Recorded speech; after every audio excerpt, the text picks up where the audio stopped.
Hello there, Servum17 once again. This is my Resident Evil 2 Remake, Leon A, S+ difficulty, no damage run. First thing you're going to notice, guys, is I'm using Hunk. All this is a character mod on PC. It swaps my costume, it affects nothing else. It's literally Leon. I don't have any of the sound files or any of Hunk's weapons or anything. There's no bonuses or benefits. It's just, I really like Hunk, so we're doing this as Hunk.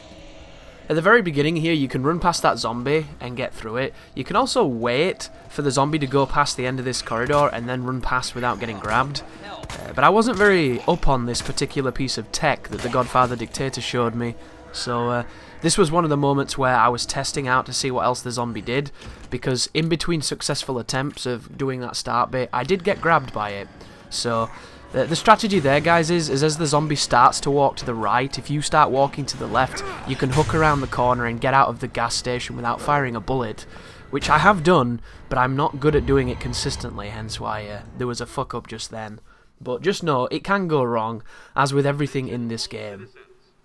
The one thing this game has really taught me is just how random video games can be, and I've never really had that problem. I've never really suffered from the randomness. Of course, I've had a Dark Souls boss troll me, I've had stupid things happen in games, but this one takes the cake in my opinion. It has some really unfortunate series of events, and it's almost like the game knows you're going for an S+ run, because it throws some serious curveballs at you.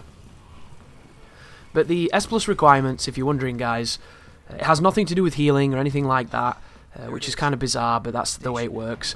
S rank just means that you have to beat the game in under a certain amount of time, and S+ means you have to beat the game in the same amount of time, but you can only save 3 times.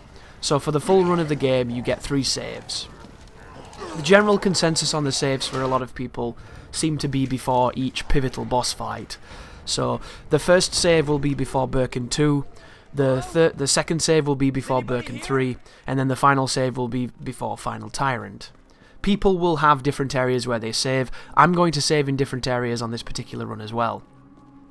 The only resounding fact will be you get one in each spot you don't like, pretty much. And the beginning part of this game, the RPD all the way up to the labs, is probably the most technical part of the run, especially RPD. This beginning section, the setup, getting all of this right, a lot of this is a pain in the ass, and it's a pain in the ass for a few reasons, namely randomness.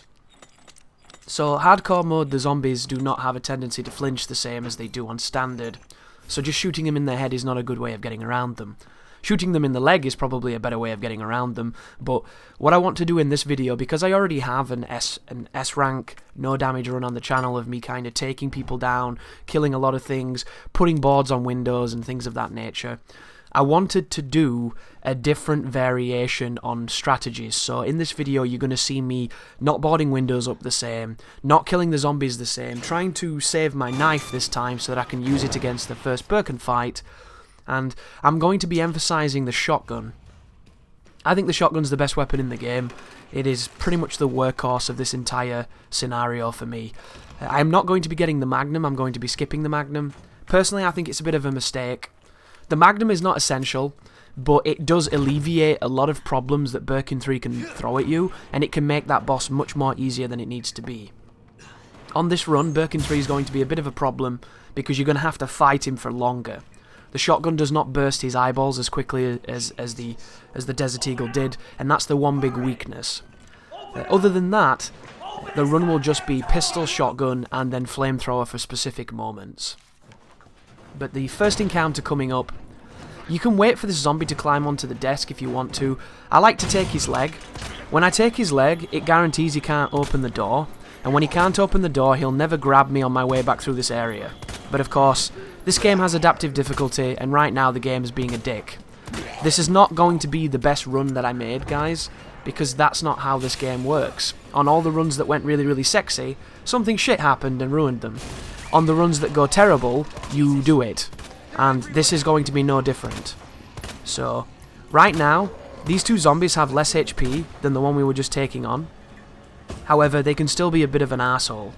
And I come out of this corridor on this run with not much ammunition, which is really unfortunate, because you can actually run past all of those zombies, but I like to shoot them, because I've just got that kind of I shoot them for some reason. But now I have 2 bullets, which is unfortunate, but not the end of the world, because getting resources in this game is not the hardest thing to do. Moving forward, there's a couple of things that I misspoke upon on my last commentary, which I can correct here, or I can just say that I misspoke, so hopefully you knew the correct answer. But the one thing that I've learned since the previous video was that it seems, thanks to testing from people, that each of the zombies in the game has been applied a certain HP threshold, and not all the zombies share the same amount. It's almost like each one has been individually picked. So if you're wondering why sometimes zombies will take a certain amount of damage and other times they won't, it's because the variable of HP they've been given in that particular instance. And I'm not entirely certain if the adaptive difficulty plays into this and makes it so that because you're doing better, the zombie will be more tough and more durable, but I'm almost certain that that's kind of how the game works. I notice that when I'm doing really well, it takes a lot more leg shots to down a zombie. It takes a lot more headshots to, to put them on the ground. And I feel like that's just the game's way of complimenting me in the worst possible way it can. But here is the vending machine zombie guy. He tends to go down in 3 leg shots. He's pretty consistent. On my hardcore S+ no damage run for this, I had to do the police station 3 times. For bad reasons, pretty much. But each time I came into this room, the guy by the vending machine went down reliably well, so I feel like he is kind of consistent. Additionally, people wanted to mention in the previous video that when a zombie has the ragdolls applied to them and they do that dying animation, that if you knife them a few times afterwards, it can test whether or not they're really, really dead. And whereas I understand what those people were saying, I've seen a lot of evidence that that's not necessarily true. So I don't want to really speak too much about it because I don't know the fundamentals of it. But all I know is that the zombies can surprise you and just always expect the unexpected. But this one is 9.15.7. I have the codes written in the description of the previous run of this video that I did. I'm kind of assuming that you know the game well enough to be able to know the codes and know the puzzles right now. You're going to need to open that one because it's going to give you inventory space, and in the current path that I'm taking, I believe it's the only inventory space I'm going to get, so I'm going to be limited to what I'm carrying in the moment. The parts of this run that gave me trepidations are kind of the same. The first difficult part, in my opinion, is the licker in the attic, because he's random, and randomness is bad. On this particular run, I'm going to show you a different strategy than the one I did before, but both of the strategies will work. The only problem is, they don't work when you want them to, and then they work when you don't, because the game is a smiteful bastard at times. And I mentioned that I did the police station 3 times. One of the fails was on the corridor when you have the bolt cutters, that you go back through the original corridor and there's tons of people busting through the windows. I thought I could stun a zombie, and I didn't, and he bit me. And it was a misplay on my part. It was my fault. I shouldn't have played it the way I did, and I got punished, and it was a reset of about 20 minutes, which is not the worst thing, but it happens, you know? The second one was not my fault at all. The licker who drops from the roof, my strategy is to run directly to him towards your right and his left. And on every other attempt I've done this 4 times before, he jumps at me and misses his claw attack, much like what he does in the lab if you watched my last video. This time, he tongues me with his fucking tongue. For no reason. He just widding in the mouth. He just sits there, doesn't take the bait, tongue in the face. And I can't control that. I can't tell you what to do to avoid that. Maybe there was a way I could have played it differently, but I don't know. It's just one of those things. Everything was going fine, and then nothing was going fine. So I need you to be aware here, guys, that you will watch this, and you will think, oh wow, that looks great, I'm going to try that. And then it won't work for you. And it does not mean that it's not a functioning strategy, because it is. It just means that the game put its dong in your mouth. And it's going to do that from time to time. So bring mouthwash. But in the library, you want to take out all of these zombies. Depending on how you do this is entirely up to you. I was shooting feet, because why not? Shoot the legs, cap them down, hit them with the knife a little bit. Make sure that you can keep a fully preserved knife for the Birkin fight. Because if you're on PC, and your frame rate is above 60 frames per second, you can do a lot of damage with it. If you're on console, it will still do damage, just not the same kind of tick rate that you're going to get. Oh, and be very careful here, guys. I found out a horrible thing the other day on stream. If you turn the camera while you're pushing this particular puzzle, you will change the compass for the direction that you're pushing in. So if you flick around the camera to look behind yourself to see if Mr. X is on you, and you're holding right, it can turn it left. And I found that out the other night, which I'd never seen before. And it was really frustrating, as you can imagine. But I moved the bookcase just then, because it means that when I come back through here with the crank, I only have to move the bookcase twice, and if you move the leftmost case, it will push all the middle ones together, so you don't have to pull them individually. It is a much more efficient manner of doing it, and I can't believe I never thought to do it until the next stream I had after the previous video. But now that we have the spade key, we're going to proceed through into the other wing, and then through here we're going to be picking up the card that gets us the shotgun. The shotgun is essential in this run, guys. Please pick it up. If you don't pick the shotgun up, you are really confident in your ability to get shit done, because it's such a useful item. It's such a useful item that I just then have so much programming of going back and getting it instead of moving forward here that I ended up hurting my run just then. If I was really cognizant of going super fast, which I'm not a speedrunner, guys. It's not who I am. I don't enjoy it. I find it too stressful for me. I'm a bitch when it comes to that. I like different challenges. But if I were, I would be doing things like the stutter step when you go on stairs.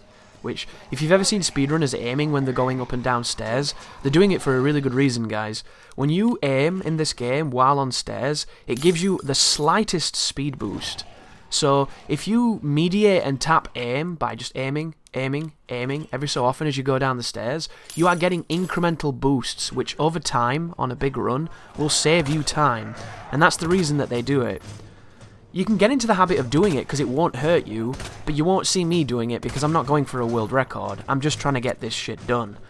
Like, I'm all about the challenge, but I'm not all about the permadeath stuff. Having to do things on one attempt and low saves is my idea of hell, because I just find it very stressful. It gives me a lot of anxiety.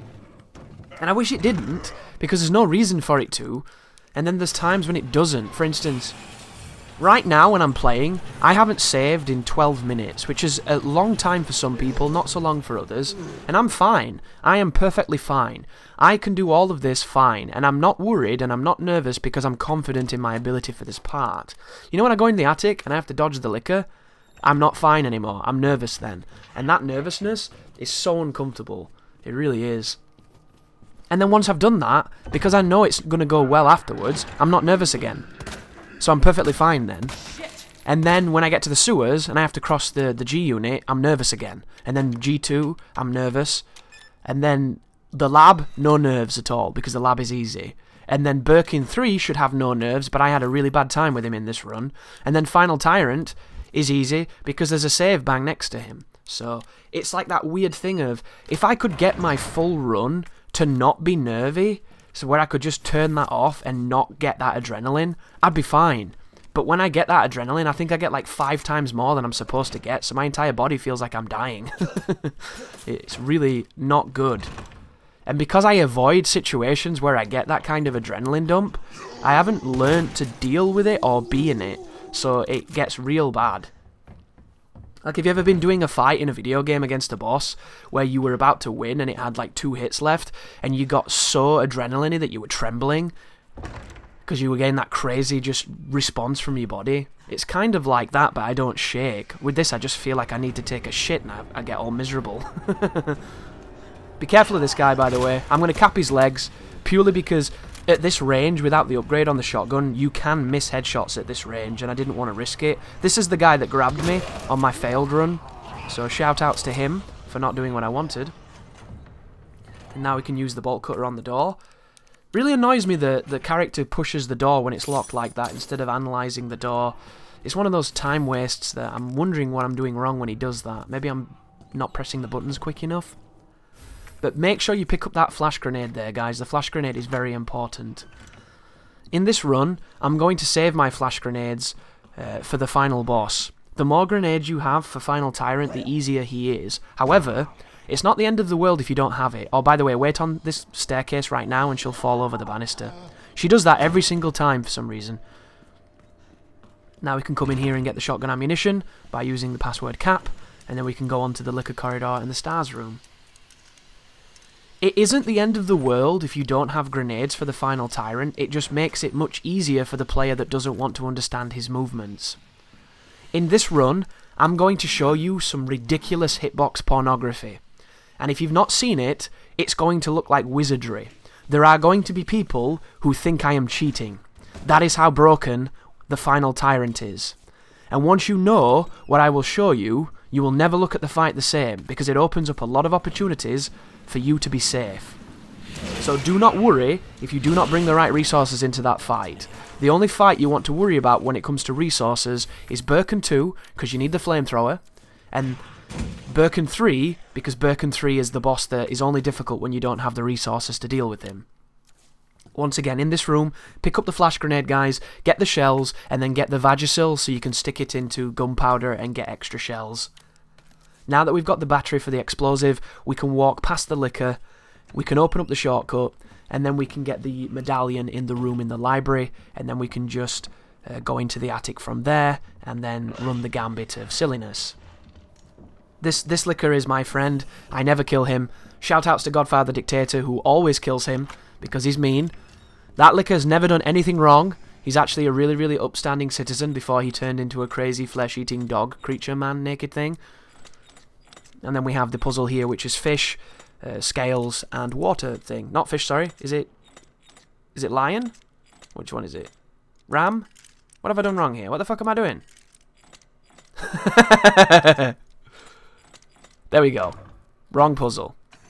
So it's whatever that was. Fish, scorpion, and then water. I've got the puzzles for both of the scenarios in my brain, and sometimes I get confused. I was very surprised to see this guy still alive. And then he took the shotgun, which is not cool. Oh, by the way, guys, on my Discord right now, somebody has given cheat sheets for this game, which has all of the puzzles and all of their solutions on a single piece of A4 paper.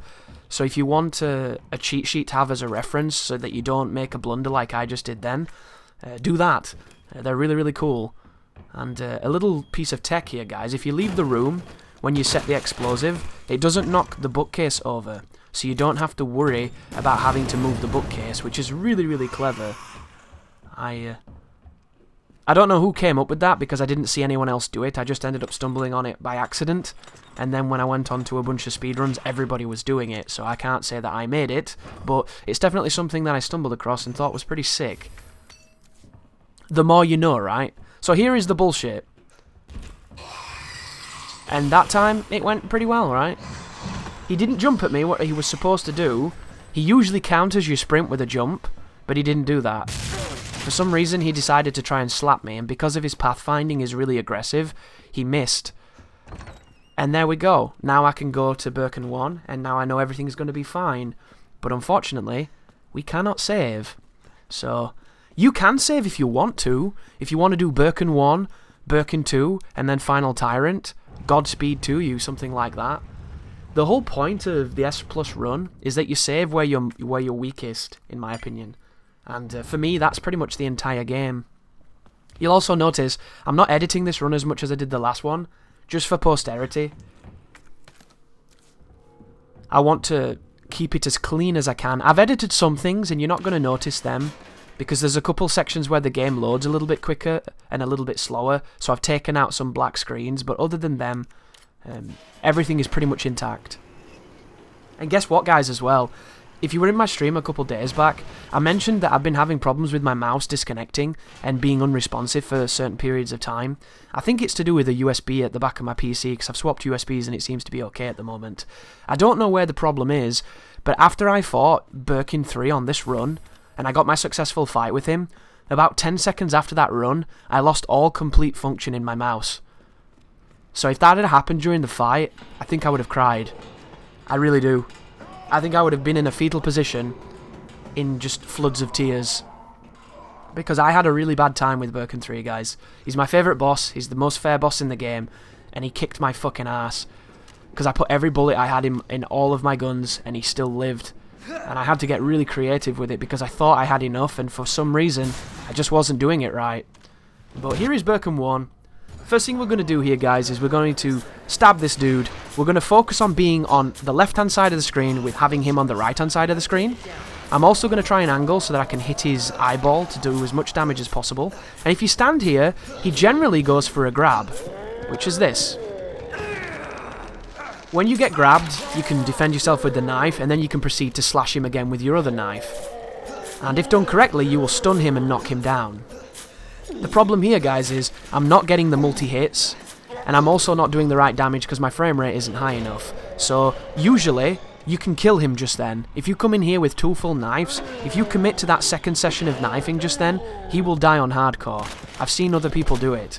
But my frame rate apparently isn't high enough when I'm recording, so I am going to have to shoot him a bit, which is unfortunate. But I suppose if you're playing on console, you know the struggle, right? Because on console, you can't do the knife shenanigans. So my strategy here is to stop when he's behind me for a second, and then continue moving to bait his slam. And then if you get a knockdown, you want to get close to him, put the shotgun in his mouth if you can, use your knife if you want to. As long as you come out of this encounter with some pistol bullets, and maybe 1 or 2 shells, I'll be able to get you enough ammunition to deal with the rest of the game. But there's his flurry. This is me trying to play dangerous by stopping and baiting the move, and there it was. It works almost every time. All you need to do is stutter step. So stop for a fraction of a second and then continue sprinting, and he'll start doing the triggers. Once you've done that, you can then run around and pick up all the goodies.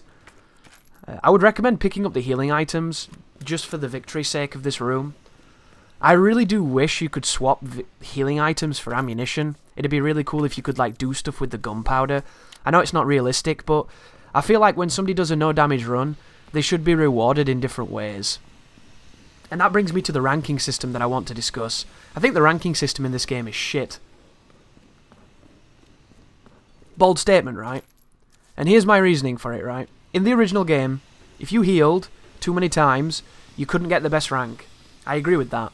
I think if you heal in this run, you shouldn't be able to get S+.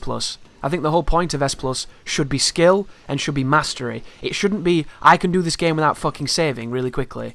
To me, that's dumb. The whole save restriction is retarded, and I'll never understand it personally. But here's what I would do instead.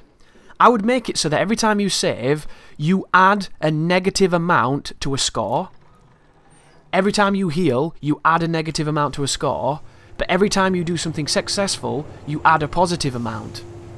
And at the end, it would be about points and how much you'd accrued. So maybe every time you killed something, you get positive points. Every time you avoided damage in a scenario and killed something, you get even more positive points. If you no damage a boss, you get a ton of positive points. If you no damage the game, you get a massive bonus. You know, things like that. So then you could compensate in the areas that you're not comfortable with. Heal a little bit, save a little bit, but also no damage some stuff. Or save a ton, don't heal at all, no damage the game, and still get your S+. I think it would be really nice to kind of offset it. And you could still limit it to like 5 saves or something until it gets, beyond getting the best rank. But I feel like there could be so many ways to reward the player for knowing the game and performing well, other than just, you get 3 saves, and it doesn't matter if you reset 1,000 times. You just get 3 saves, good luck. And it just seems kind of silly to me. But if there was a way to trade in the herbs for better things, for gunpowder, that would be amazing. That would be so sick.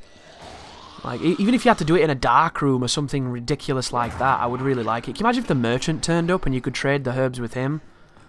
Because I have no interest in using healing items in this game. When I use healing items, it just means that I'm a failure as a player. It makes me feel sad. But pick up the crank. Very important, guys. Do not shoot these zombies. I've shot all of them, and they still come out of the cells when you get the key card. It's a complete waste of time. You don't have to shoot the zombie on the ground. I don't think he ever gets up. I used to think he did, but maybe I was wrong. And then we move back into the car park. That looks very staticky and juttery on my screen, thanks to the anti-aliasing solution. And then we can come into here and we can go into the firing range to get the key for the car for the upgrade on the Matilda. And then we can get the shotgun shells before the zombies aggro. So here is the tin that gives us the key. You'll notice that I skipped the upgrade for the muzzle. The reason I did that is because I don't really upgrade Matilda that much on my runs. I don't really see the need for it. You can get it if you want to, and it will not hurt, it will help, but I feel like the only thing I need on the Matilda is the rapid fire. And it just saves a bit of time when it comes to resetting. Because the thing that I do, I don't know if you're the same as me, guys, I will play a section incredibly thoroughly the first time. I'll do all the stuff I wanted to do, I'll nail it, I'll get it good, and then I'll reset because something will happen and I'll make a mistake. And then the next time, I can't be asked to do all the shit I've just done, so I will literally do the least amount of stuff I can do again to get past. And I do it every time. And I was really hoping that by doing these S plus ranks and by doing these limited save runs, that I would broaden my horizons when it comes to my mentality on save points and checkpoints, but it doesn't exist. I can't do that. I'm too old, apparently. I'm at the point where I will never ever not want good checkpoints, and I will never ever want to do limited saves. I can't condition my brain to look at it as a good thing or an okay thing, because I just don't like it. Shooting these dogs here will stop you from having added dogs when all the dogs break out. It is a very good idea to do it. Some people on my stream were asking, is there a point in shooting the dogs? There definitely is. On my initial practice run for that S rank no damage run that you've seen on the YouTubes, when I didn't shoot the dogs, there seemed to be way more of them, so I always shoot them now. If anybody has any more information there, and maybe I'm completely wrong, I will definitely see that in the comment section. But old habits die hard unless you kick them. And then you can use the crank, and this is going to open up the area where we can turn the power on. This part of the game, when you play as Claire, is much easier. Dealing with lickers in this environment is a joke compared to dealing with dogs. And don't get me wrong, make sure you pick up that part, very important. Dealing with dogs is probably the most balanced part of the game. And I'm going to keep reiterating this because I can't believe how fair the dogs are. The dogs are just fair. They go down quick, they're fast, but if you shoot them, you stop them. And as long as you can put that bullet on them, you'll be fine. Whereas the lickers, lickers are very fair when they don't know where you are. Even though they know where you are because they cheat. But everything after that, terrifying. But here is the first doggo. You can put this guy down. If you don't put this guy down, he will join the other one by jumping over the stack of boxes on the corner. And then when you turn right here, you're going to have a guy jumping over. So make sure you stop him. Getting the stock for the Matilda is going to make this much safer. But the real, arse-clenching moment is not this section because all of this is really consistent. The arse-clenching moment is the 3 dogs that are in the car park. The 3 dogs in the car park can be really, really good to kill if they're in the right places, but if they're not in the right places, they can be really annoying. And right now, guys, we've been playing for 28 minutes, so if I get hit by the dogs on these doors, I have to stop and start again from the gas station. So you can imagine right now, I'm not in the best place. Right now, I'm nervous. And I see this guy, I put some bullets in him. I want to back up and don't get too cocky here because they can hit you through the door and through the wall if they want to. This is the only part of the game where the dogs are bullshit in my opinion. But it's my own fault because I'm using a cheesy strategy, so I can't complain. See that? Fucking hell. Look at me wasting bullets as well. All I want to do is make sure they die. It doesn't matter if I use every bullet here as long as they're dead. And then the music stops, and we've done it. I actually thought there was one more dog. I couldn't think for the life of me how I got 3 dogs just then, but apparently I did. And I'm so shaken up at the moment that I didn't take a hit that I'm going the wrong way. I'm going to realise in a moment, hang on, what the fuck am I doing? There it was. So yeah, guys, it happens to the best of us, I don't do well under pressure of limited saves. I just don't. But it's my own fault as well. If I'd have done more runs, I'd be way more comfortable with it. But the idea of doing more runs is something I don't want to do. I'd rather get it done, And I think having these flaws and having these moments where I do make mistakes, I think it brings it down to a level that's more approachable. Because when you see people do everything, perfectly, you watch it and you think, how the fuck did he do that? How the hell have they got this kind of balls of steel and nerves of ice? It just doesn't make sense, does it? So I think having a couple of human touches is definitely useful. Even though there might be people that watch this and think, how the hell does he do this? Which I was like you know, until I tried it, and then I got really angry, and then I did it. So it's just about perseverance, guys. I don't think that this is actually that difficult, personally. I think once you know the game, and once you know what you're doing, it's more of a matter of time than a matter of skill. Because you're going to get a run where you don't get fucked by the game in every orifice. This is footage of Chris avoiding Magnum rounds because he's skipping the Magnum, which is a mistake. It makes the run more interesting, so I hope you appreciate that, but I definitely missed the Magnum. And then this corner I'm going to get grabbed. This was really frustrating. There's no reason... Watch this bullshit. See that? Oh my god. I can't even begin to tell you how much I disagree with what he did just then. You might not be aware of what happened either, so I'll explain it.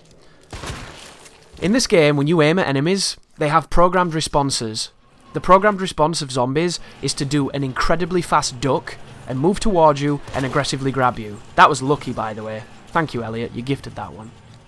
Every enemy in the game has this. Every boss in the game has this. You can use these aim input reads to bait attacks. It will make the tyrant jump and thrust attack at you. It'll make Birkin jump and thrust attack at you. It will make the sperms that the G-Unit guys release attack you as well. So they can be swimming in the water. The moment you aim your gun to shoot them, they attack. And it's so ridiculous. So I have my shotgun. The moment I go to put it on his head, he does the fucking super Neo dodge and grabs me. Watch it back if you didn't see it correctly, guys. It's so much garbage. There's absolutely no planet where they should be able to do that. It's really dumb. And all it does is ruin a really, really good run. Because when I do the other runs, I'm probably only going to do S rank, because S plus rank is just not my idea of fun. But what I'm going to do is I'm going to do S rank, no damage, no grabs. I'm not going to get touched. It's going to be a complete no-hit run. And obviously when you get grabbed you don't get hit, but you know what I mean. I don't want a single dirty bastard's finger on my body. And if I do it for the S rank, it means I can save a lot more. And I probably won't save a ton, because I feel it's quite fun, this game, doing a large section of the game on one attempt, because it shows that you understand what you're doing, and it feels pretty cool. My problem was, I wanted S Plus to feel good, and it didn't. When I did S Plus, I felt nothing. I felt absolutely nothing. And that's just goes to show that it's not for me. You know, I think a lot of people do the Iron Man stuff because the buzz they get. I don't like that buzz. The buzz for me is the bad part, and I don't get the high that I normally get from doing something difficult either. So for me, it's all bad and no good. So I think I'm probably going to abstain, but I say that now, and then a week from now, we'll have fucking Claire S+, and I'll be saying the same things I'm saying right now. I don't know why I do this, I don't know why I'm doing this again, I don't know why I keep doing this, but here we are again. So I'll be making a hypocrite of this video in no time. And look at this dense bitch. Jesus Christ! She should be boxing at the Olympics. She's got a great chin on her, that one. Jesus. The other guy goes down like a fairy. She's Arnold Schwarzenegger's wife. Which wouldn't work, would it? Because wasn't she a politician? Anyhow, pick up the key, guys. Very, very important. Also, inventory management right now is going to be crucial. Dump the things you don't need, and then we can move on to Mr. X. And she's still alive, dude. But I'm never coming back here again, so she can suck an egg. Anyhow, make sure you touch the valve. I didn't touch the valve. That's a mistake I've made quite recently a lot. I don't know why I do it, but I do. Touch the valve so you can open up the water. Let's talk about Mr. X, shall we? There still isn't a mod to play as Mr. X, but when there is, I'm going to be making videos for it because I can't wait. That shit's going to be godlike. Left hook, right hook, staggering jab, doing all these fun moves, grabbing zombies and throwing them down like the Big Show. It's going to be really, really fun. I'm going to do a Fedora-only run. You're going to love it. Mr. X is a bit of a nuisance, but also kind of strange. I can't remember on this run if I lose him on this section, but this can happen quite a lot. So trigger him here. Run back to this corner that I'm going to stand in, and then if he follows you out of the room, you can duck him in this courtyard. But if he gets lost, which sometimes he does, you can just walk on and get on with your life. So right now, he's lost me. And this happens quite a lot. So when I go back in here, he's going to be walking around, and because the sound effects are a bit disingenuous and they're not really that accurate, it can be tough to tell exactly where he is. But I think I see him going into the art room. So I'm going to walk right now because running can get his attention. And all I want to do is see him going the other way. And it's exactly what I see. So when I think it's the next corner. Yeah, there you go. See him? Just goes into the art room, and then he gives me the opportunity to walk through here. And then in a moment, he's going to know exactly where I am. This is me tapping sprint, by the way. So once I get into this room, I do run. And for some reason, Mr. X does what Mr. X does best, which is he turns up for no good reason other than because fuck you. But what we're going to do is we're going to go along the corridor from the beginning of the game. Yeah, he's come into this room, see what I mean? And I start walking thinking he might not be able to hear me. And then the music triggers. So as soon as you hear that music, guys, he knows where you are. And there's a really cool piece of tech here from Carcinogen. Run forward, run backwards, and doing that despawns the liquor. So now you can sprint on this corridor without fear of being attacked. I don't know how he found that. That's really, really sick.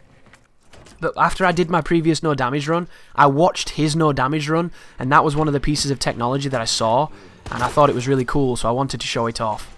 Because it's a lifesaver. But come in here, pick up the grenade, pick up the crank, and then wait. Usually, when you pick this crank up, it seems to be a programmed trigger for Mr. X to come down this corridor. And he's going to come, but for some reason, he's really slow today. Usually, he's really fast. And I don't know if you have to leave the room to make the trigger happen. But I wanted to stay behind this bookshelf so I can do a little bit of a juke around the archives. But in the end, I have to go outside. And when I go outside, you'll see him. So I believe that's the trigger, because he always comes on this corridor here. So you wait for it. Here he comes. And because the sound is ambiguous, it sounded like he was flanking me then, but he wasn't. So now that he's done that, we can go back into this room, and we can wait for him in here, and then we can just run around him. Same thing you do at the end of the game. On a previous attempt, I tried to juke him in the corridor, but he has wonderful teleport grabs that are absolute silliness. And I don't agree with them. But now that we've done that, we just need to get back into the library. And I make a mistake here, I think, because I try moving the bookcase before I've put the lever on it. And because I'm quite nervous, because I haven't saved yet, and I've done quite a lot for me, I just brain fart. I brain fart big, and he's on me too. I really hope that this is not that one, but I think it is. Yeah, it is. Oh, Chris. Chris, what are you doing, dude? What are you doing, mate? Fuck. What a terrible... That was so bad. Oh my god, that was bad. Don't do that, guys. Don't do that. And then now he's in the room, I'm going to have to do some silly bugger antics, as I call them. And he starts to flank me, and it gives me an opportunity to go back downstairs and move the bookcase, which was really fortunate. Hunk doesn't give a shit, he's moving the bookcase. I do wish he moved these bookcases faster. Like, I just don't understand why everything takes so long in survival horror. Here's a crate. Press the button. 17 seconds later, it might decide to start moving. You know, everything takes forever, dude. Hold grenade. Angle grenade. Start to throw grenade. Contemplate life. Then throw grenade. Get hit by tyrant. Grenade goes off afterwards. Like, fuck me. But once you go out onto this balcony, going into the clock tower room is a room that the tyrant cannot enter. So, at the end of here, there is always one zombie who is incredibly sticky fingers. This is that one dude on MySpace who has the torso picture who does not take it when you tell him to fuck off. You don't want dick pics, you don't want digits, you don't want any of his spicy lines, and yet he keeps private messaging you. But stick the cog on. This is the same puzzle every time. It's one of those puzzles that just makes no sense. Why would you just get your shotgun and then poke the box off the bell, dude? Just poke the box. Come on now. Can you imagine if we get to the point in video games where puzzles get so realistic that we can just do stupid shit to do them? That would be so hilarious. We probably will, right? When I'm old as fuck and about to die, puzzles in games will be ridiculous. Absolutely ridiculous. I can't even imagine what they'll be. I'll probably be in VR getting my dick sucked by like 40 Thai brides or something. While my old wife slaps me and spits on me and resents the fact that she wasted her life with me. But I do like this room. It gives me a sense of comfort, but you need to be under the illusion that that comfort is only in the room, because it is. The moment you exit this room, there are a bunch of interesting triggers. Mr. X always seems to turn up, and he'll either turn up on the left or on the right, and depending on where he turns up will depend on what path through the RPD you'll take to get back to the car park. There's Hunk doing his favourite Leon impression. You can hear the footsteps as well on the right of us right now. I do think that the footsteps audio is the cleverest design that Mr. X has, because it's such an intimidating thing the first time you play. Right now, I'm at the point where I don't even give a shit, but that's just because I've played a lot of the game. If I can't... Oh, where is he? Is he below me? If I can get past this guy without shooting, that would be great, but alas, I'm going to shoot him. Do you know what I would like in this game? It'd be really nice if the zombies didn't aggro from behind. I think the zombies should have to see you before they aggro. I don't think there should be any of that ridiculous banana U-turning and all the nonsense that they normally do. So there's my final shell of the ones I'm carrying, and now it's Matilda. Don't worry about shotgun shells, guys. We're going to have plenty for when we need them. I'm going to be using a pretty sparse plan when it comes for ammunition, but as long as you follow the steps that I'm showing you here, and you add them into your own strategies, and you mix the two, you'll come out ahead. I don't know why I was contemplating going in the art room then. It's surprising what happens when you're nervous. You second guess yourself. I was going the right way. I knew I was going the right way, and for some reason I had one of those mind farts that I have a lot. And because we got rid of Elliot and we got rid of the dudes in the corridor, we don't have to worry about the window guys, because they'll never get you. One guy breaks through there, the other guy doesn't even break through. He has to just walk up to it and then break through, and by the time he's finished, you've already got back where you need to be. So, right now, things are going good. And as I get to this point, all my nerves evaporate, because I know I have strategies for all of this next section coming up, and it's all consistent. Consistency is why this game is so frustrating, because it isn't consistent. But I know that when I duck Mr. X in the car park and I flash the zombies, that when I do the Ada section, other than getting trolled on the Ada section, which I'm going to get, but it's one of those things that doesn't really matter because it's such a small section, Ada's really consistent outside of that one room. And then the crocodile's really consistent because it's just the crocodile thing. And then after the crocodile, the sewers is really consistent except for that one corridor. That one corridor is a nightmare, but everything else is really reliable. And then I can save, which I'm going to do. But open your boxes. If you use your mouse to drag the boxes instead of rotating with the keyboard, it's much quicker. Saves a couple seconds. I mean, it's not a big thing, but if you're trying to get a good time, it'll help. And then this puzzle, which is one of my favourite ones because I do it every time because I've remembered it. Whereas every time I do the B scenario one, or I do the ones with Claire, I don't know what the chuff I'm doing, and it just gets mad confusing. But there's the puzzle.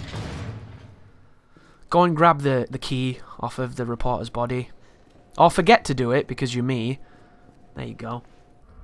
So skip the cutscene, skip that screen, make sure you pick the key up, because if you go back from that screen you won't pick the key up and it doesn't trigger this section. Hit this button right here, and then bait out Mr. X. If you have the Desert Eagle right now, if you have the Lightning Hawk, you can shoot Mr. X in the face and it will stun him, guaranteed. I don't have it though, so I won't do that, but it does look sick when you do it. I just bait his hook, bait his lunging hook, and then when we get on this corner, you're going to need a flashbang grenade. Flashbang grenade makes this really easy. If you want to use Matilda, you can, but I wouldn't recommend it. On hardcore, the inconsistent hit stun is just so dangerous, especially when Mr. X is going to give it to you. But now we've got Ada. We can admire her calves as she walks like a beast into the middle of this apocalypse wearing heels. And then pop the key in and then move on. 44 minutes, no save. People are crazy, man. Why would you want to do this? These no-save gods. It's just not who I am, you know? It's like broccoli. You either like it or you don't.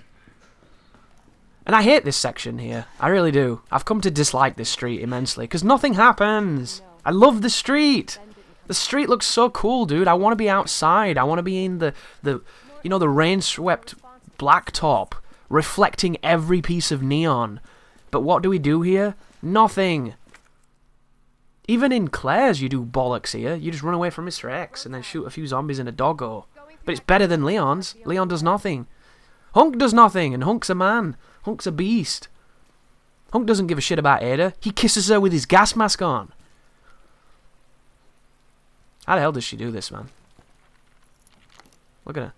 She's just straight gifted. Make sure you pick up the shotgun barrel. It's very, very, very good. It's the best upgrade for the shotgun in my opinion. Make sure you pick up the grenade, and then on the other shelf there's pistol bullets. This is the part of the game where you can definitely have a breather. Maybe go get some food or something. One thing that I've learnt with this game is when you pause it, it doesn't keep counting the timer, which is really nice. So you can pause at any moment and catch your breath and calm down if you're getting too panicked, which I don't think you will. The nerves that I got while I was doing this are a different kind of nerves. It's the kind of nerves that... It's more so I don't want to repeat this again than any kind of real nerves. It's the nerves of, please let this go well. Please let the game not be a bitch. Because that's how you feel, and that's how I felt anyway. I don't feel like I have the skill level where I should be making mistakes in this particular campaign. I feel like I know it to the level now that I should just be able to do it on demand. But the game disagrees with me, you see. And the game's like, no, fuck you. And when it does that, the resets are brutal. Like, can you imagine getting ate by the crocodile coming up and then going all the way back to the gas station after everything you've just done? It's not the end of the world, and it could have happened, and I would have had to repeat everything, and maybe I would have done it a little bit better and maybe a little bit faster. But you know, when you're facing it yourself, the idea of it is so much worse than what it actually is. The idea of a reset is so much more terrifying than actually resetting, because when you reset, you just kind of go, well, fuck it, let's do it again, and you get back into it and you ignore it. But the idea of having to reset while a successful run is still happening, that's where the real nerves lie. But drop down here, skip the cutscene, hug the left wall for the first bite. He bites in the center usually, and I say usually, he does this every time. Then move to the right. He will then proceed to do another middle bite and a second middle bite. Do not move until the second middle bite is done. That one there, then move back to the left and he'll do another middle bite. After you dodge all those bites, you are safe. You've beat the boss. Those bites can kill. I have been killed by this boss. I wanted to test it, and it does indeed work. And then just shoot the tank. You know what I haven't done? I haven't tested to see what happens when you don't shoot the tank. Do you think the crocodile eventually climbs over it and eats you? I should do that. That could be cool. And then you get the delayed dialogue from Leon, as the thing's already been dead for 40 minutes, and he's waiting for the ladder kick from Ada, which takes a long time for some reason. Come on, Ada, we ain't got all day. Then again, she is using stilettos on that catwalk, so she is living dangerously. Just get up here. And you might be wondering, Chris, what did you mean when you said that the Ada section trolled you? The Ada section on paper is simple. You kneecap the first zombie so he doesn't follow you into the room, making things complicated, and then from that point onwards, you kneecap the next two zombies, and you should get past them without any problems. Every so often, though, you get problems. You get moments where the guys are in an awkward position, in a claustrophobic corridor, and they can grab you. And I'm going to get grabbed as Ada. Luckily, there is a flashbang grenade, so getting grabbed is not the end of the world, but it really, really frustrated me to get grabbed as Ada last time, and it frustrated me to get grabbed as her this time, because in my opinion, you should never get grabbed as Ada. There's no real reason for it to happen. So, when it does happen, it makes me feel bad. And I should feel bad, because I shouldn't get grabbed. I don't even know why I pick up the flash grenade. I think the time it takes to pick up the flash and the bullets is the reason why the zombies are able to get into the position that enables me to get grabbed. But this game is evil, guys. There are times when the game just throws the worst curveballs at you, and it doesn't matter how good you are, because on hardcore, the zombies do not flinch. It's really stupid. And I'll continue to say this until I'm, black and in the ground and decaying. Just a crumpled heap of once was human. I just don't understand why anybody would think taking away the ability to get a headshot stun and rewarding a player's accuracy and knowledge was a good idea. It's such a cool idea, and it doesn't work. And on standard, it works really well, but even then, it fails every so often. It's just one of those things. If you attack something with good accuracy, you should be rewarded. Especially when it's in the heat of the moment, and it's a clutch move. But the game just disagrees with me, unfortunately. And instead, it's like, well, why didn't you shoot him in the leg? The shooting him in the leg thing sounds good, right? Speaking of shooting him in the leg, we get to use the Chinese Walther PPK. Or whatever the hell this gun is. The reason I kneecap him is because if you don't, he will cockblock you getting at the elevator at the end. He was the person who grabbed me the last time I did this. And I remembered, because I was really annoyed at that guy. This area only has, I think, 3 guys. There's this dude, who I ankle tap. There is a person who falls from the balcony. And then there is a woman who gets in the way. There's also a guy who's laid down, but if you don't go near him, you don't trigger him. So that's the guy that falls from the roof. Here's me hacking the thing. You know what? I don't know where the woman comes from, actually. I should probably do some testing on this section to learn exactly where everybody comes from, because she wasn't there on the way going through. Here's the guy who falls down. I think this guy takes... Oh no, he went down pretty quick. That was good. Usually he can be a bitch. It's this one that's the bitch. Watch this. So my bullets miss a lot because RNGesus hates me. And then she just has the most durable legs in the history of legs. And then I think I get grabbed by the cunt on the ground behind me, who's the Linford Christie of crawlers. Oh no, I don't. That happened on stream though. So she finally goes down. That was annoying. And then, does this guy get me? I do not like the fact that the crawlers on the ground have immaculate grabs. Do I not get grabbed? Oh, thank God I don't get grabbed. I thought I got grabbed. I don't get grabbed. That was good. Whew! I thought I got grabbed, guys. I think I got grabbed on the stream. And it confused me. So that was, aside from getting trolled a little bit, that was kind of perfect. And then this next section is really easy, because as long as you know what you're doing, you can do it very quickly. So make sure you move towards the button as you hack this. And then once you move the button, hack immediately above the door as the door's opening. And you'll swap the switch. And then when you turn around, you can move towards the exit while hacking it. So you're doing 2 things at once. And then all you do right now is mash interact as you do this, and you'll jump through the frame and finish.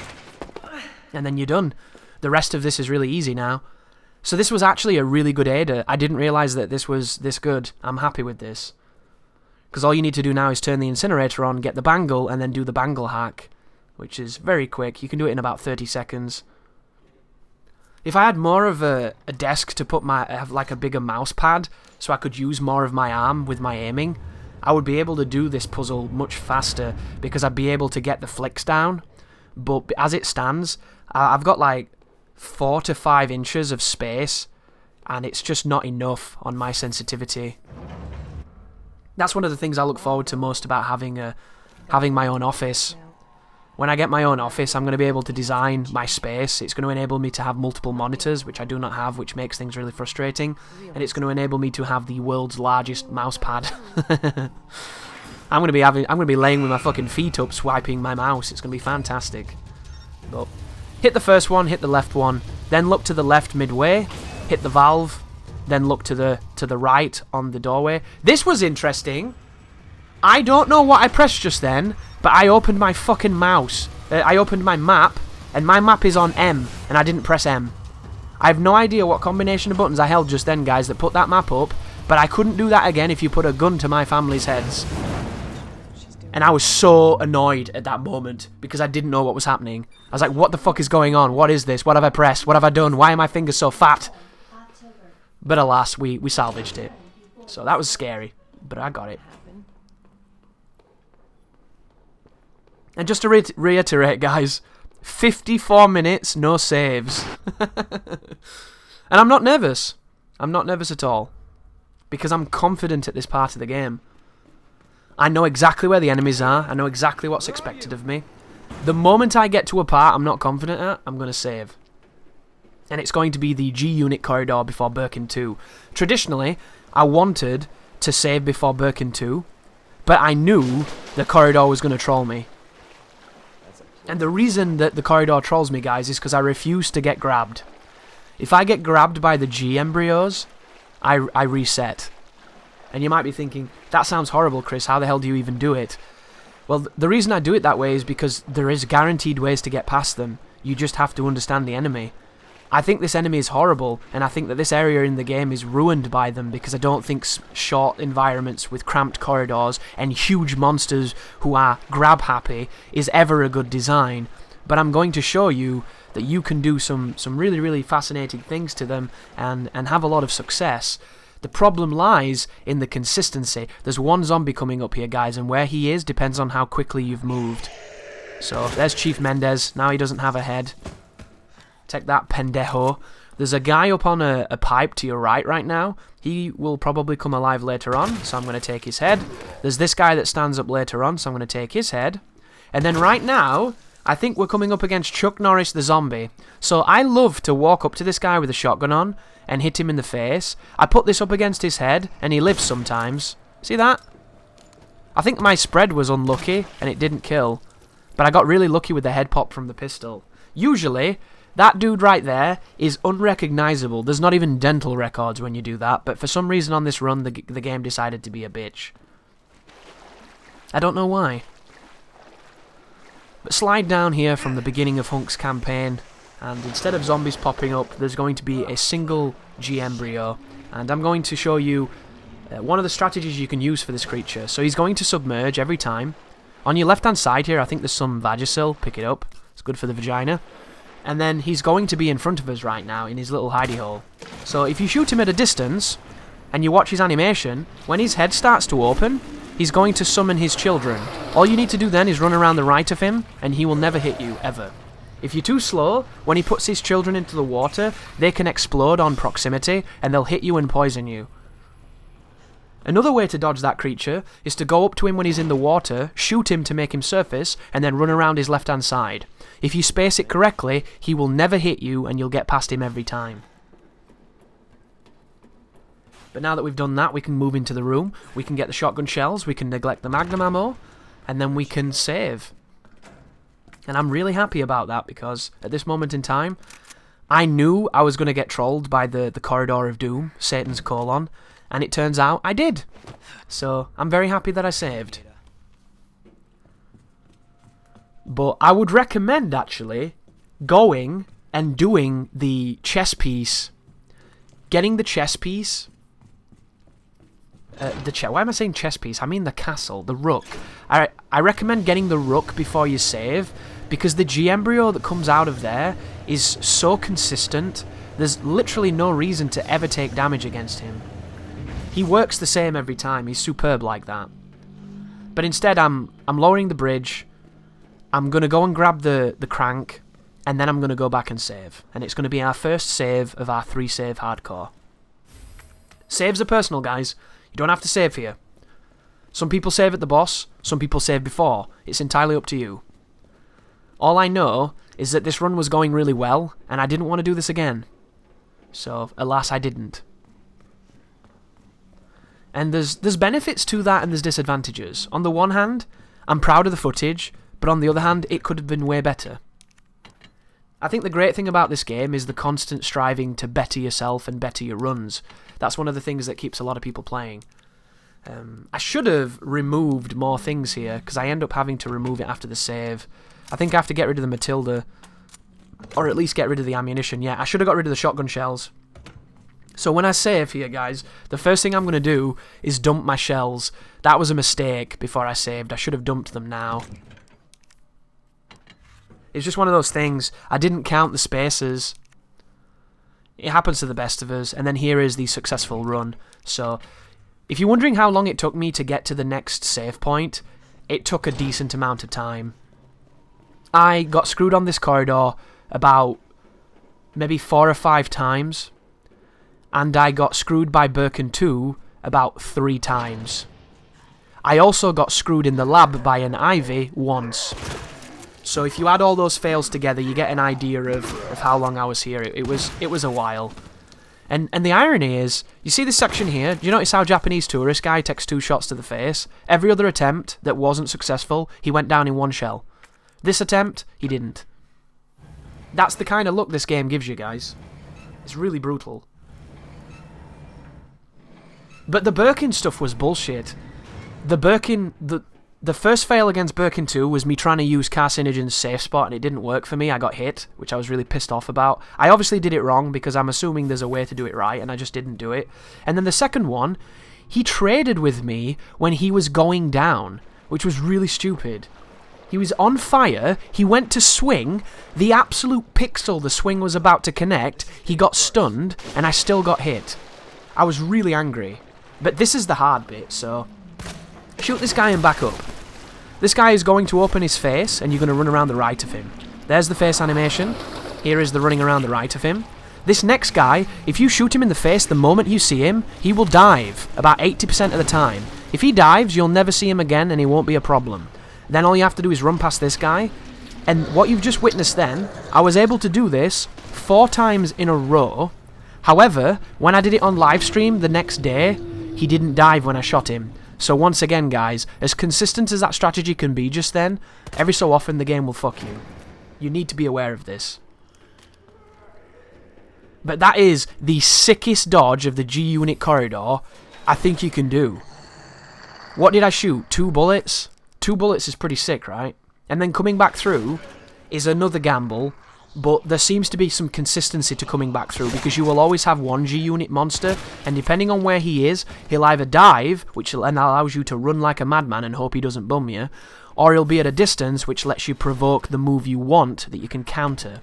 And then the final guy is the most consistent guy because he always tries to grab you, and all you do is you back up. You back up, you duck his grab, and you run away from him. Easy peasy. You need to pick up the flamethrower, guys. One of my Birkin fails was me going into the Birkin fight without taking the flamethrower from my box. That's how bad this got. I went into Birkin 2 without the fucking flamethrower equipped. Can you imagine doing that? I wasn't that best pleased. It did allow me to experiment a little bit though, which I do appreciate. Because when you're at a distance from the bosses in this game and you aim at them, there is a much larger chance that they will do their jumping attack. And I want to get to a place where I can constantly provoke that move, but it seems like after a while you don't get it. Like with Claire, Claire is so good when it comes to provoking jump attacks, because even if they give you a bad move, you can use the grenade launcher and get iframes. Because if you don't know, guys, when you fire Claire's grenade launcher at point blank range, it makes you invincible when you flinch. There's the animation, by the way, do you see it? Run past him, piece of piss. And now we're home free, guys. Sewer is done. All I have to do now is not get hit by Birkin when he tickles the roof. And I think, if this is the footage I think it is, once again, guys, this is the worst possible footage out of all the footage I got. And of course it's the one where I am successful. All you need to do to skip the first phase of Birkin is to shoot his hand twice with the shotgun. I'm going to shoot the shotgun 4 times, and I'm going to miss 3 of them. And I don't know how. I don't know how you miss with a shotgun at this range, but I'm going to show you how. This is a walkthrough on how to waste 3 shells and look like a spastic. It's going to be fantastic. I can't even justify a reason as to why this is going to happen, but it does. And the game is evil enough that instead of letting me get a good run and letting me get sexy footage, it made me get the worst footage ever. And of course, I am tempted, whenever this happens, to just edit in better footage and then do a little bit of splicing here and there, but I feel like that goes against the spirit of this run, so unfortunately I get to be embarrassed at my inability to shoot somebody with a bloody shotgun. So thank you for that, Capcom. Making me look silly in front of my friends, how dare you. But in all seriousness, shooting his hand is a work of art sometimes. I don't know why it can be so difficult to hit, but this is one of those moments where I couldn't have hit it if my life depended on me. Luckily, he'd lingered for long enough that the one shot put him immediately to the door, so that was kind of cool. And then once you get him through the door, you should be able to kill him consistently, because all you need to do is down him twice with the flamethrower, and as long as you hit him when he's down with the flamethrower, you will do enough damage to one-cycle him with the crane. But here we go. Moving back towards the right-hand side. I'm going to make a mistake here too. I should have opened the gate before I went and grabbed the grenade. This wasted a bit of time. It's not the end of the world, but it's one of those optimizations that I really should have done because I know better than this. But I was here for a good while, and it's frustrating having to repeat things. It's one of those areas that I'm just not strong at. It's definitely a weakness of mine. And then all you need to do now, guys, is kind of run directly straight here. There is a path forward where you can get past this G-Embryo before he lands, and he will never hit you. Because if he does hit you, he stuns you, and then when he surfaces, he can stun you again. And then he can grab you immediately after. And if you get grabbed, it's just bad news. But open up the doorway. And then once you go through this doorway, there really isn't anything to worry about because we've already cleaned up all the zombies. There's only one zombie who's going to stand up, and they're going to give you shells to put him down. This is the moment in the game where you could go back to the mansion and get the Magnum. You could upgrade the Magnum, you could get more flame fuel, and it would definitely help you, and you do have the time to do it, because I nearly beat the required time by an hour. And an hour is a long time when you know what you're doing. But here is the key. I'm not going to be probably going into the other area with the key. I'm just going to grab the gunpowder from over here, and I'm going to grab the bullets from the locker. Do I go to the other area? I do not. Interesting. You can tell I've done it a few times because I've just completely stopped doing it. And then when you come in here, he would stand up. And you can go to the left here and avoid him, or you can just kill him on the ground like I always do. But now, there is a little bit of luck involved here, but it's nowhere near as difficult as the other area because the luck here is on your side. Watch this monster. The moment he gets erratic and looks like he's going to dive, drop down. You can run through his body and he doesn't affect you. And then he surfaced behind me, and now we're past him and we'll never have to worry about him again. That corridor right there, guys, with that enemy is completely fair. There is nothing wrong with that corridor. If the other environment had one of them, a mantle point, and then another submergence, and then another one of them, it would be perfectly fine. Because one-on-one, those monsters are fair. But they're fair when you are at a distance, because they give you a move that isn't bullshit. When you're up close, the grab is just too dominant, the detection is too wide, the hitbox is too large, and the environment is too small. It's everything you didn't want to happen happening at once. And it's unfortunate, because I think they look terrifying. I think they look wonderful as far as the survival horror element goes, but as an enemy, you will never remember them fondly because they're bullshit. But here we go. I take a flash grenade in with me. I'm doing that as a precaution. You should never have to use more than one flash grenade. However, if you don't want to reset, feel free to use more than one, because it can save your ass when you need it. There is the puzzle pieces. I think it's bishop, castle, knight, and then it's king, queen, pawn. And if I can remember that, anybody can, because my memory for that stuff is terrible. But there's cheat sheets, guys, so Google cheat sheets. They're really sick. And then when you come in here, Birkin 2 time. So Birkin 2 is my least favourite part of the game. I think this boss is terrible. It is a lot more consistent now I've learned how to kind of demolish him, but even that said, it's still a pain in the ass, as I miss my loop-the-loop. But here is the spike of the roof. I like to run slow circles by baiting certain attacks, but it doesn't really work because it's random. And then I like to miss with my shotgun at point-blank range. So yeah, there you go. 2 missed shells immediately. We're doing well. There's the quick slash, which I really wish he couldn't do. And now we're waiting for the third one, and it's going to come really close to me. There it is. There's another miss. There's the hit, and then he's going to come to the doorway. I also set myself on fire just then, and I do a life check to make sure it didn't hurt. And as you see, it is the deep green, which means that we are still untouched, thankfully. I would have been incredibly angry if touching that fire just then had fucked this run. But the game is kinder than that, thankfully. And now we just have to do the strat. So, if you get unlucky here, Birkin can chase you down and hit you before you drop down, which I just don't understand why they would ever allow him to do that, but he can, because he's a genius. And then once you hear tap the button, turn around, throw the stun, or the flash grenade technically, and then start flamethrowing him. If you do a full burst of flames on him now, he will generally go down as he starts to turn around. And then from this point onwards, you just want to dump the flamethrower into him. I dump it till I'm about under 100, and then I get as much distance as I can from him, and then the moment he stands up, I'm going to start flaming in his direction, and he's going to try and jump attack, and then I'm going to duck his jump, and he's going to go down.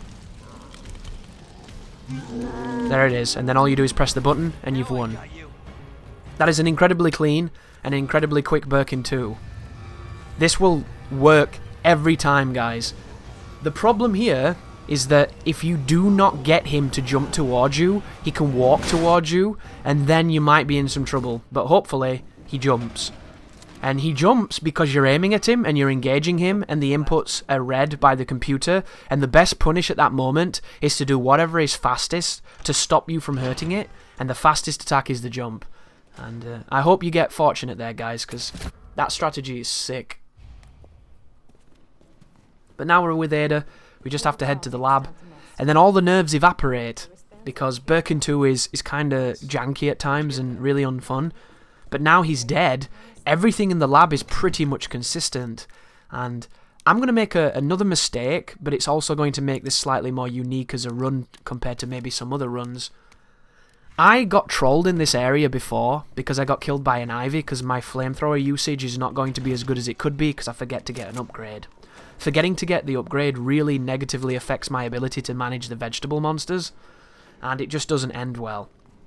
So I got to a point where everything was going well, and I was close enough to Birkin 3 where I thought, I'm going to save here just in case I get trolled.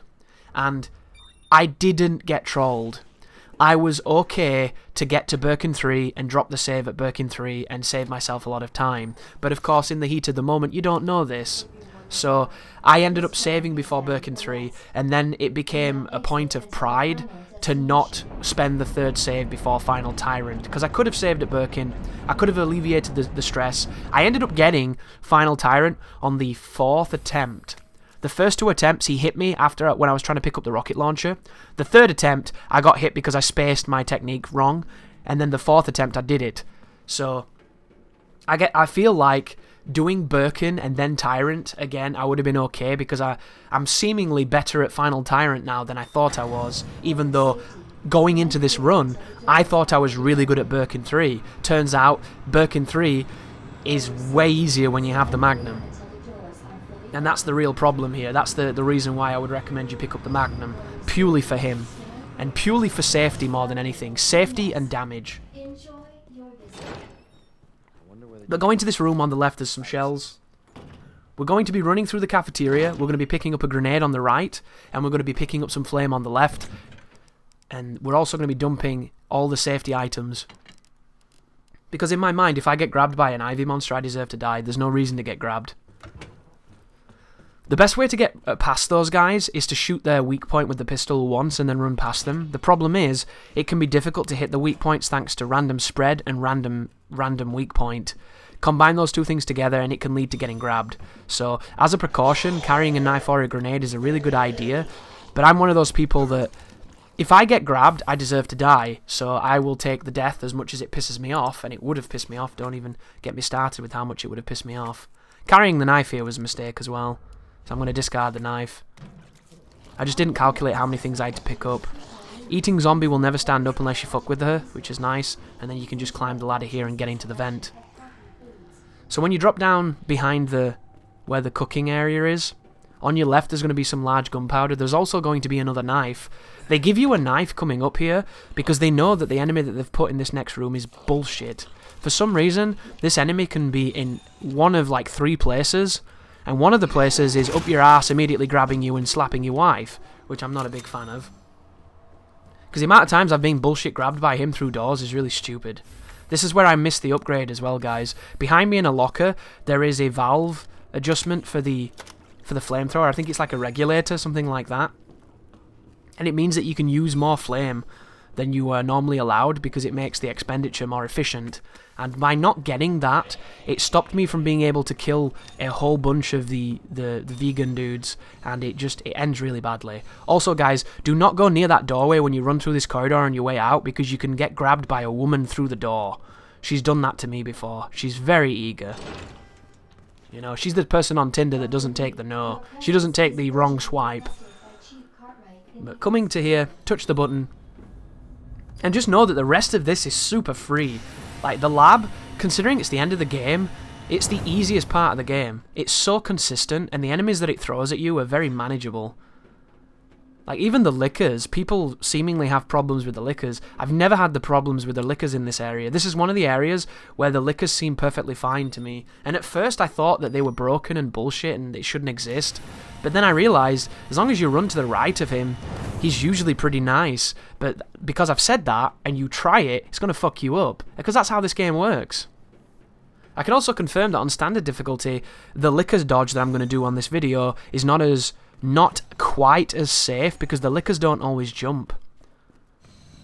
But in your game, they'll tongue you. They'll tongue your asshole, and before you know it, you've got dengue fever and you're dying, right? Because that's just the game. The game is a nightmare for just random stupidity. But I'm going to dump all my ammunition to give me some space, and now we're going to move through the lab. Because I have the codes, I'm not going to say I have them memorized because I don't. Because I have a cheat sheet thanks to Google, I can put in the codes prematurely and we can pretty much min-max this entire area. I also have a pretty interesting strategy here to get rid of these ivy guys, which I'm going to showcase. So if you back up once you triggered that guy, and then you flame the guy on the left, he'll drop from the roof, and by the time he's stood up, the other ivy dude will also be quite close to you, and then you can get both of them with a single spray. And by doing this, is the most efficient way of taking down these ivy fellas. And because he was on fire, and he was at the threshold of being stunned, it saved me from his grab just then. And then all you do is make the most of your flame. Right now, if I'd have got that regulator, I would have way more flame and I would be able to do this to the dudes in the next room. Because I didn't get it, I don't have the capacity to do that, and it's going to mean moving through the greenhouse is a little bit more annoying than it needs to be. There's another flash grenade for Final Tyrant, and then now you can get the suppository for the green juice. The kale shake. Skip the cutscene. There it is. And then you can come over here and hit the puzzles. So somebody mentioned to me on stream that the negative space on these buttons signifies what number they are, and you can use this as like a number sequence to help you memorize it, but I'm so stupid, I can't even see it, so I'm not going to do that. Instead, I'm just going to do it like that and hope you do the same. But there you go, there's both the codes. So down here there's two veggie men. One of them drops from the roof, but sometimes he doesn't, I don't know why. He must be like the Doberman Candy. And then I'm just going to flame this guy and wonder why I don't have the flame to do this. Because at this moment in time I'm having a bit of an existential crisis because I've never not had flamethrower at this moment. And I'm wondering in my brain, what the fuck am I going to do right now? There's way more of these guys and I do not have any flame rounds. Where did I go so wrong? And it's literally the fact that my flamethrower does not have a red top right now. Because I don't have a red spindly thing. Because I don't have a valve on it. My flamethrower is absolute dog shit. And it's disconcerting. Very disconcerting. But I'm going to show you guys that even though I make a mistake, you can still salvage it by playing smart. And then we have the kale shake suppository puzzle, which is actually really easy once you know it, but I always make a mistake when I'm streaming this. And it's just the same 3 code each time. So red, green, blue, red, green, blue, red, green, and then you've won. That's all you do, guys. It's the same sequence 3 times minus the final input. And it does it every time on this sequence. And I'm glad it's like that, because if you've ever seen me do that normally without the code, it's just not cool, dude. I'm like that one kid that keeps trying to put the square in the triangle hole and just doesn't see a difference. It's very embarrassing. But there you go. Make sure you pick up the grenade off this dude over here. Very important for later on if you want to not have to dodge the tyrant. However, I'm going to show you some pretty interesting stuff to help you dodge him if you don't have the amenities to do so. And then we can come over here, run past that guy, and then go down into the basement. So in the basement there's going to be some gunpowder that you can get if you want to. I don't know if I'm going to grab it. I might do. I am grabbing it. Good for me. Or maybe I'm not because I don't have the room for it. The inventory right now, because I'm carrying all these weapons, is a problem.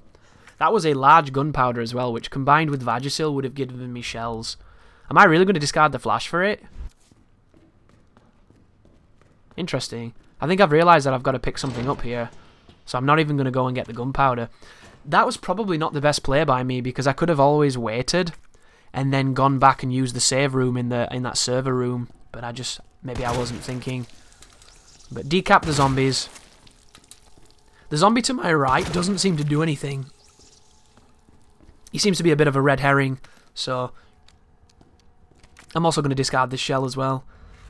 Yeah, I know that I have to pick up the Game Boy Color, and because of that, I'm being very frugal with my inventory because I've got way too much bullshit on me. This is the liquor dodge, by the way. Didn't look like much, did it? You're going to try that and it's not going to work. See the distance on that headshot compared to some of the ones that haven't given it me? That was a beautiful shot. Guy drops from the roof here. Feel free to get rid of him. And as long as you don't mess with the shortcut, you won't trigger the spawn of the Ivy guy on the staircase. One more zombie in here. You can skip this one completely if you want to, by just picking up what you need and leaving. That was annoying. That was a miss button press just then. Thankfully she goes down in one bullet round. There's some more Vagisil. That'll go well with gunpowder. And then we can pick up the Game Boy Color. And then backtrack into the storage room, so we can do the liquor room. I don't know why I'm doing this. This is another one of those moments where you don't have to do this. Am I opening the shortcut to hit the box? Ah, that makes sense. That makes sense, actually. I'm cool with that. That was a good piece of improvisation. You didn't need to do it, but I'm doing it anyway. Just dump the flamethrower, Chris. It's done. The dream is dead. On hindsight, I didn't even need it as well. I've got so much better getting past the Ivies, which I don't know the technical name for those monsters. I've heard people call them Ivies. I've heard people call them plant monsters. I call them all kinds of strange things. Vegans, Vegemite, burgers, veggie monsters. Anything you can think of, I've called them. Swamp things, clit, all kinds of dumb stuff. But here we go. Back down the stairs, back into the fray. Remember, do not run as you enter the room with the liquors. It sounds like a simple piece of information, but the amount of times I've done it is too damn high. So, walk through this door. When you have a liquor on the wall like that, you have the good spawn. There's 2 spawns in this room. There's 2 liquors really close together next to the table in this dining area, and then there's the one where they're on the wall. When they're on the wall, they're incredibly cooperative. You can even fist bump them as you walk past. It's pretty cool. It's like a Dre video. But go into the everybody's favourite Game Gear and then do the puzzle, the OSS. I don't really understand these puzzles. I feel like they're random every time, and I feel like that shouldn't be how they work. I feel like there should be an optimum way of turning that, so you can do it in like 3 inputs, but there just seemingly never is. Sometimes you can get it in 2 movements, sometimes it takes 25. But this guy can smell you if you're wondering why he's so good at kind of following where you are. So just bait him next to this table. The liquor's great weakness is, of course, the IKEA table, IKEA furniture, and then you can just walk past here and then go into the lab. In my experience in this lab, folks, the zombies that are in here never do anything. They're complete red herrings. I don't know what you have to do to trigger them, but I've never had them stand up, so I don't even kill them anymore. Maybe it's a B scenario thing? I don't know, but for A scenario, they seem to be just put there to scare you, which I really like. I really appreciate that. And then you can skip this cutscene because who wants to watch robotic coitus? And there you go. You've got a nice chilly kale shake for the old icy suppository. And then you can dump the gunpowder and then proceed now back. And what I'm going to do here, folks, is I'm going to go back to the server room, now the power's on, and I'm going to save. And you might be thinking, Chris, why would you do that? You're so close to Birkin 3. And I'm going to say, why didn't I listen to you? Because you're right, and I'm wrong. And the game was being evil to me, and I did not have the faith in my ability to not get fucked. I thought the game was going to cheat me, and I saved early, and I ended up really regretting it. However, I think the footage that you're going to watch is worth every penny of the suffering that I had, because I think that it kind of showcases what you can do that you might not be aware of you can do, which I think is kind of nice. Because you're going to see most people use the flamethrower for the Ivies, and then the next sequence, I don't have it. I think you're going to see a lot of people use the Magnum on Birkin 3. I don't have it. So you're definitely going to see some different things, hopefully. But there's going to be some real trepidation in this room as well. You're going to see it. There's a part of me that really didn't want to save because I wanted to get my save where I intended it to be originally, but there's also a part of me that knows I've already been screwed in this room coming up once today, and I don't want to do it again. I don't want to face it. Can you see it? You can just feel it, can't you? Do I save? Do I save? And I'm going to save. And there you go, guys. Final save now. After this one, we have one more save left, so you can sprint past this licker and he won't hit you sometimes, but it's best to walk. And then once you've done that, you can sprint on this corridor, and when you climb up here, the next room is going to be completely random where the vegans are. Sometimes they're really close, sometimes they're not. The only one constant is that this guy is generally somewhere on this corridor, so shoot his weak point. And if you get any more on this corridor, the game hates you. Once you go in this room and you trigger the cutscene, you're going to reset that previous room. It's not going to look like it just did. The enemies are going to be in a different place. And depending on how much the game hates you will depend on how many of those monsters you have to dodge. The worst case scenario, guys, you can have to dodge 4 of them. I do not lie. 4 of those motherfuckers while Mr. X is chasing you. And he will almost always cut you off. It's happened to me a bunch of times. Best case scenario, you'll duck 1 of them. I have no idea why the game works like that, and I hate it, but it's just what we're dealing with. So the first guy is usually here. So stun him, or don't stun him, and then we got a good pattern. That went really well. Now we can proceed to Birkin without any kind of incident, because there's nothing really much to mess with. I could right now go and get the regulator. I could backtrack, pick up the Vagisil here. That's why I was leaving it for later, so I can get some more shells. And then right now you are technically being chased by a undying golem, but we don't have to mess with him because we're going to be messing with him shortly. But now that we've upgraded our armband, we now get access to the big boy pool, which is the west area. The west area is known for its water slides and its various inflatable attractions, which in Resident Evil terms means there is a G-Virus in it and a rather large boss fight. And you know what really bugs me here, guys, because I did this a lot. I easily did this like maybe 20 times, this whole run back that you're watching right now. The thing that bugs me most is the fucking Game Boy puzzle. I don't mind ducking the ivies, I don't mind poisoning the trees, I don't mind picking up the bangle, I don't mind picking up the G-Virus, and I don't mind going through my box for the 30th time to put the right equipment on. Even though in this video I forget to equip the knife and throw a grenade by accident, which is embarrassing again. But this bit right now, this bit I do not like. If this just didn't exist, I would be so happy. Because having to do the fucking nodules on that radio every time I made a mistake nearly drove me insane. And I got trolled so bad by this boss. I really did. I got trolled so hard. I can't even begin to tell you how unlucky I got, guys. You will never get as unlucky as I got with this fight. And I can't even tell you why it happened, because I know the fight, I'm good at the fight, and I still got bummed. I also beat the fight a few times, but I didn't like how the fight went. And I like this fight, but I get grabbed, and I don't like getting grabbed, so that kind of bummed me out a little bit. I was going to reset when I got grabbed, but I got to the point where I was just sick of seeing it, and I wanted to play some Kingdom Hearts, so I didn't do that. But I'm going to take out the flamethrower, I'm going to put in 2 knives, I'm going to combine my shotgun shells, I'm going to go into this fight with about 28 shotgun shells, a whole bunch of Matilda ammunition, and all you need for the final boss is a stockpile of grenades and pistol, and that's what I'm going to be using after this. So use anything you want to use right now, because this is the real fight that matters. This is the fight that, unless he gives you a really kind pattern by picking up all the fucking explosives and letting you get free damage, giving you all the easy moves to counter, unless he gives you that stuff, this fight can be a pain in the dick. But I'm hopefully going to show you some things you might not have known. So at the beginning, if you shoot his leg twice, you should pop it. It doesn't pop because the game hates me. Instead, I pop his back afterwards, which you would do anyway. Then I use the pistol to take his leg down, and then I use the pistol to take on his shoulder. Right now, I'm going to get some distance and bait to move. He's going to do the thrust. That has a terrible hitbox, that move, guys. Never ever challenge it. If you do challenge it from a different direction. There's me fucking up the knife stab. Put your knife on. And then proceed to stab him until you can hear the funny noise. If you hear the funny noise, you're hitting more than once. Do you hear it? That funny noise means I'm hitting him multiple times and doing more damage. I'm going to do this until he screams. Then I'm going to equip my second knife. If you break a knife, the animation is too long. You don't want to do that. So swap your knives, turn around, second phase. All we have to do is break his shit again, and I'm going to keep aiming here to bait a move. He does the slam. I'm going to go and shoot the slam in the big eyeball and run past him. What does he do? He does the hook.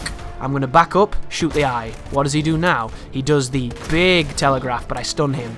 Shoot his leg as well, and then he jumps. I back up over the jump, come back to the back, shoot him in the back, try and shoot him in the leg, but be really careful. He does a turnaround hook punch that's really big range. And then I'm going to try and pistol his leg, which that was perfect. Now we knife him again. So knife him until you hear that noise. When you hear that noise, you're hitting him multiple times, you're doing more damage. Keep on knifing him, keep on knifing him, keep on knifing him, and now we're in third phase. Third phase is always the same, guys. He will walk off and pick up something to throw at you. It will be the big pillar that supports the room. You can use this as an opportunity to shoot him, throw grenades, set him on fire with the flame, shoot him with the magnum. I'm going to back up a ton, throw grenades that probably don't even reach him, because, you know, I was in the heat of the moment. And then I'm going to use all my pistol bullets on his chest, and when he runs at me, I'm going to duck his moves. And now I'm just hoping. Here's his temper tantrum. This has incredible range. Here's the jump that gets me too. I saw it a little bit too late, but I have the knife so I can defend it, which is nice. I could have used the shotgun now and shot him in the heart, which would have done great damage, but I didn't do it because I didn't want to fuck up. So I'm just going to back up, shoot him a whole bunch. This was really, really close just then, but I knew I could dodge it. Confidence helps in this fight, guys. Shotgun's not great at this range, but it's all I've really got. And then here comes the combo. This is what I want. On the third hit, run towards it. When he slams, shoot him in the tits. Shoot him as deep as you can. Get all the way up in it. And then back up again. And then hopefully, he does the combo again. If he does the combo again, you've won. He does the jump. This time I duck it.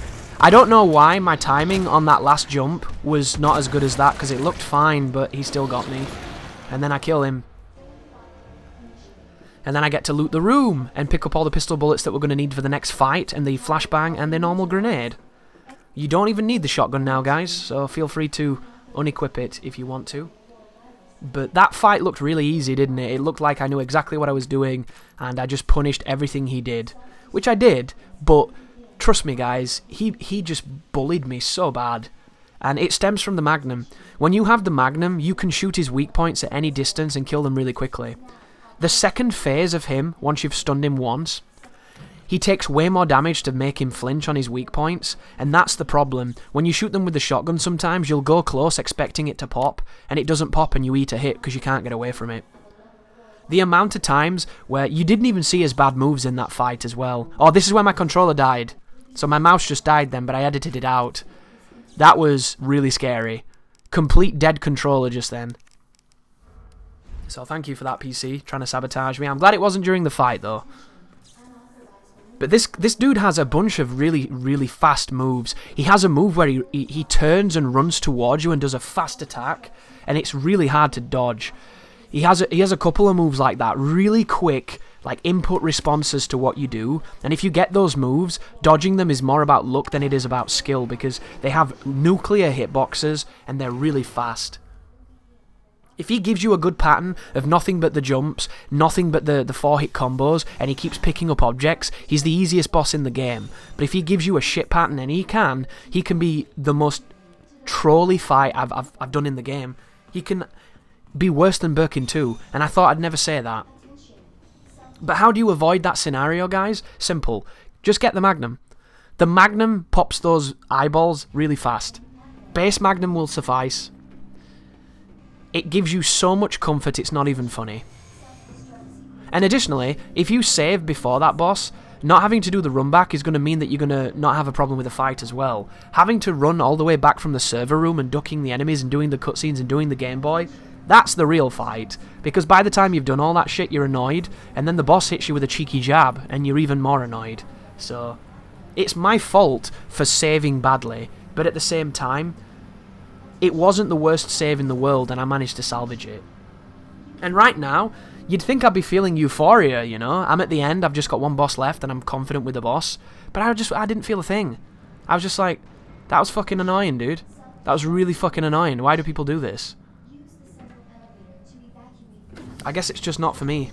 But there's a healing spray to your right just then, and there's also a knife after the cutscene. You can use the knife if you want to. The speedrunners love using the knife on this boss. But I wanted to show you some very safe strategies. And the first one is going to be just complete ludicrous hitbox tomfoolery. So if you like seeing people exploit hitboxes, you're going to love this next sequence. And all I'm going to do, guys, is I'm going to exploit his hitboxes until a certain point where he moves away from me, and then I'm going to stun him and chain stun him with grenades.